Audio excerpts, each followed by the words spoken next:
ஆனா வெளியே போட்டு போட்டுருக்கேன்.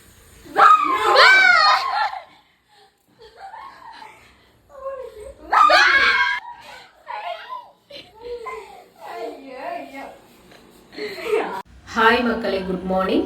இப்போ நானும் என்னோட பொண்ணும் என்னோட சொந்த ஊரான திருநெல்வேலிக்கு தாங்க வந்திருக்கோம். ஒரு முக்கியமான விஷயமா வந்திருக்கோம். அது என்ன அப்படிங்கிறத அடுத்தடுத்த வீடியோவில் வந்து கண்டிப்பாக நான் ஷேர் பண்ணுவேன்.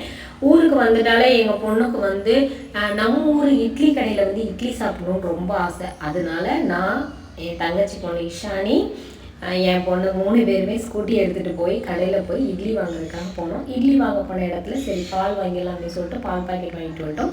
இட்லி, பூரி, உளுந்த வடை, அப்புறம் வெங்காய வடை இதெல்லாம் வாங்கிட்டு வந்தோம். அவங்களுக்கு நான் எப்பயுமே நம்ம ஊருக்கு வந்துட்டேன் அப்படின்னா காலையில் இந்த பழைய சோறு சாப்பிட்டாதாங்க எனக்கு ரொம்ப பிடிக்கும். பழைய சோறில் நைட்டே சோறு வடித்த தண்ணியை ஊற்றி வச்சுட்டு காலையில் அதில் நல்ல குழு குழுன்னு தயிர் ஊற்றி உப்பு போட்டு சின்ன வெங்காயம் தொட்டுக்க ஊறுகாய், அப்புறமா அந்த உள்ளி வடை வாங்கிட்டு வந்தோமா அது ஒரு அரை வடை வச்சு சாப்பிட்டோன்னா அவ்வளோ ஒரு டேஸ்ட்டாக இருக்குங்க. என்னதான் நம்ம வெரைட்டியாக சாப்பிட்டாலும் இந்த பழைய சோறுக்கு ஈடாகுமான்னு கேட்டால் கண்டிப்பாக ஆகாது.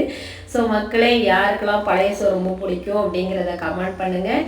இந்த வீடியோ பிடிச்சிருந்தா மறக்காமல் லைக் அண்ட் ஷேர் பண்ணுங்கள். உங்கள் எல்லாருக்குமே have a nice day. Thank you.